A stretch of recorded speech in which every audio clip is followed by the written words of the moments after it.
Yes, this is my fourth Onision video, and for now I intend it to be my last. I want to get this channel back to what I intended it to be, responses to creationists and religious fundamentalists. But this video is something I feel the need to get off my chest. Onision has released quite a few videos on his channels since he started slut-shaming a 26-year-old woman he used to date, all of them some form of damage control. I'm going to cover a few points I'd like to raise. First is his repeated insistence that he is the victim, that he's innocent, that everyone has been giving him a hard time, that he's being honest, and that he has to look at himself in the mirror every single day, and that as a response to his casual dismissal of this girl's claims of being pressured by referring to the number of sexual partners which caused a backlash against him by people who have had the experience of being raped, or by people who know someone who has been raped, and by people who have been in abusive and controlling relationships, he responds to them by repeating again and again and again how he is an anti-rape activist. Divinity made a brief mention of this in her initial video to him entitled, "Sluts Say This, You Arrogant Little Shit." The impression he gives is that he is protesting a little bit too much. And I agree. He chants about his own honesty as if it's a mantra, yet the evidence is out there. Several hours of video footage with screen captures, video captures, text excerpts, and a website dedicated to Onision drama demonstrating that he is often dishonest. He chants his victimhood, all the while dragging the girl in question through the mud by slut-shaming her for the crime of having slept with a gargantuan number of people that she has. After all, how can anyone possibly find the huge amounts of time needed to sleep with 20 people over the course of 6 to 8 years? He chants about his anti-rape activism while he slut-shames the same woman for stating she pressured him into sex when she didn't really want to have sex with him. In his own words, forced her into it. And while she stated that she doesn't feel it was rape, it certainly wasn't something she was willing to engage in. She eventually relented because it was easier than trying to get him to stop. Now while that may not be rape in the moral and legal sense of the word, it is skirting the line. People like Wolf Syndrome, who defend his actions, hooking onto the word rape as if we are trivializing it, need to learn a lesson. There are some things far worse than rape. And that's not to trivialize rape, because rape is a destructive act. It's one of dominance, control, forcing your will onto others. I do not minimize the act of rape by stating that pressuring someone against their will to give in to the other person's intention of fucking them, even though it may not be what they want. It is an act of domination, of forcing your will onto them, of control, and it is just as destructive. People like Wolf Syndrome do not understand just how mentally destructive it is to have your emotions manipulated like this. But then again, I feel like people like Wolf Syndrome will never understand no matter how much you drum it into their heads. After all, the casual dismissal of such points raised by stating, "Well, just avoid the threat and call the cops," is all the evidence one needs. Because it's never that simple. The emotional turmoil someone goes through as the victim of such behaviour often prevents such rational and clear thinking, as it is intended to do. As is so often effective, especially as it is often done by making that person feel that they do not deserve better than the one who is dominating them. And if people like Wolf Syndrome don't get it after having this explained to them, they'll never get it. Ever. And their protestations that their critics are pathological liars won't change that fact. Now this digression was intended because I can segue into Kitty, a rape victim, or maybe I should say survivor. I don't know who Kitty is, and I've had no contact with her. The only time I have ever seen anything in connection with her is through the videos I've linked below. She pleaded with Onision to get him to stop making light of the entire rape situation. From what she wrote, it was causing her a great deal of discomfort. I have no reason to doubt this. I've known in my life a few people who have had the experience of being raped. It does hurt them when they are reminded of what happened, sometimes even years after the event. It should never be treated lightly unless the person who has experienced it is willing to joke about it, and I have never met a rape victim yet who was willing to make light of his or her experiences. Onision's response was to dismiss her wishes as irrelevant. His response to her was to state that comedy is comedy, it's not meant to hurt, just laugh at it. Such a casual dismissal of her feelings belies his protestations of being an anti-rape activist. If he really were an anti-rape activist, he wouldn't make light of what is, in my mind, a devastating and traumatic event. To be so violated by another person, to have them force themselves onto you against your will. That is not a laughing matter. I've made sexual jokes myself in the past. Sometimes they allude to people sleeping around a lot, or in public places. That may very well be inappropriate in some places, so it's always on me to be careful what I say and who I say it to. And if I ever offend someone when joking, it's my responsibility to own it. Not be a fucking child and say, "Oh, get over it, I was only joking," and then get butthurt when people criticise me for it. Because to them, it's not funny. And I never joke about rape.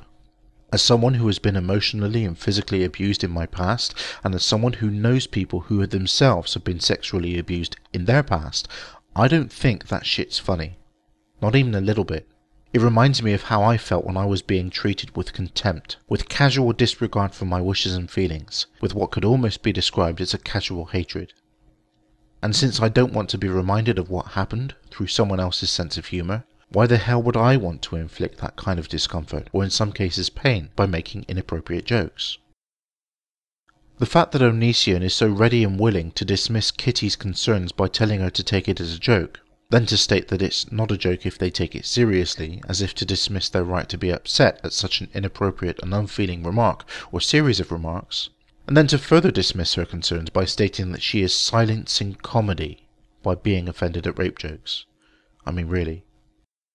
Casually dismissing the statement she made earlier that she was raped in her past, despite the fact that she had subsequently stated that the whole experience was causing her to have PTSD as she was writing her responses. That is not the behaviour of an anti-rape activist. Now, couple this with his disgusting and vile slut-shaming in response to what he described himself as forcing myself onto her, which as he described it would be considered an act of rape, to state in the same video that he had been violated, insinuating that his rebound situation was equivalent to an actual violation, an actual rape, only to follow it up with graphic details of their sex life, a subject that is not for public consumption. Those are not the actions of an anti-rape activist. Those are the acts of a rape apologist and a narcissist, which is what many of us have stated again and again. And then to follow it up with more victimhood nonsense, protestations of being unfairly demonized. Him, an anti-rape activist, as if he couldn't state it often enough. These are the actions of what he might call a low-moraled individual, or what the rest of us might call an immoral person. But then to accuse people who criticise him for his casual dismissal of rape, for his inappropriate use of the analogy of rape and applying it to his own rebound situation, and for his slut-shaming of someone in response to the accusation that he pressured her into sex, as being haters and disgusting human beings. That is nothing more than his own psychological projection. Since I intend to make this my last video, I'm going to say as much as I can now so I don't have to come back to it later. I'm not a psychologist, so I can't make a diagnosis, and no psychologist would diagnose someone over the internet, but I can and I will state this. Take it as nothing more than mere opinion if you wish, perhaps go look it up in the relevant conditions in the DSM-4, but think about it anyway. Onision exhibits the traits of a narcissist. In many cases they are traits of someone with narcissistic personality disorder. Behaviour like victimhood, lashing out at any negative comments, playing victim in response to any and all criticism, basking in praise given, dismissing all other people's feelings while constantly bleating about his own, using emotional blackmail against people while using recording equipment to his own advantage to film people in emotional turmoil while he looks on docilely, despite the rest of us not knowing what he was doing before he started to roll the tape. Those are some of the traits exhibited by a person with NPD. Some of them are also exhibited by a person who is a sociopath. Other NPD and sociopathic traits include the desire to control situations, and the vitriolic responses he has made against other people when he cannot retain that control. This latest series of videos of his is an example of this. He posted a hate-filled rant about his ex, neither Shiloh nor Sky, describing her as a slut in some degree of likelihood because he had just apparently cast aside Shiloh again while the other woman was no longer available to him. He then follows this up with a video detailing their sexual exploits in graphic detail, in response to people criticising him for slut-shaming her because he could not control these people's responses to him, describing them as haters and disgusting human beings when they wouldn't let up. The fact that he has filed false DMCA claims against people's videos in the past for quoting material in their response videos is another example of the need to exert control over what people do or say about him. This is a, quote, man, end quote, who will do anything to garner positive praise, and anything to avoid negative commentary. Disabling comments on the videos he initially posted is an example of this behaviour. He also has a tendency to hyperbole in order to garner sympathy. Many times he stated in his rebound video that the woman in question hated him, describing her as having said that she might have loved him, but she wasn't sure. To me, that's not the equivalent of hatred, not even close. To me, that's simply the statement of someone who is confused about how they felt. Furthermore, has anyone considered why it is he likes animals more than he does humans? I suspect it's part of that need for control.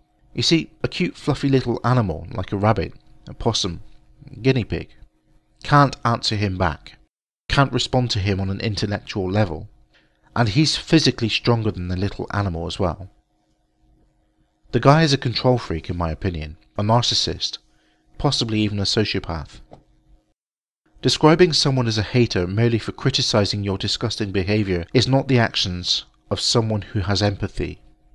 Slut-shaming someone because you insinuated that they had accused you of forcing yourself onto them is not the action of a human being with empathy, and it certainly isn't the action of an anti-rape activist.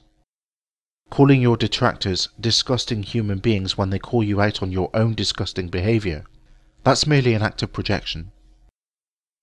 Onision, you are the disgusting human being here, and this is my final video to you.